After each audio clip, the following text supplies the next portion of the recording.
Hello, hello, hello. Today is July 9, 2021. Art quiz, I believe 154. I'm not sure. Stunning work of art in my opinion.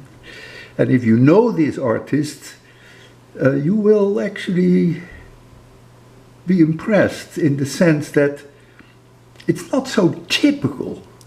It's not one that you say, oh, well, of course, this is so-and-so.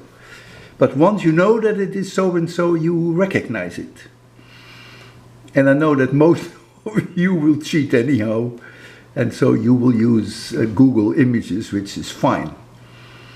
It would be better, once you know which one it is, who the artist is, that you look up some of his other works and compare that with this one.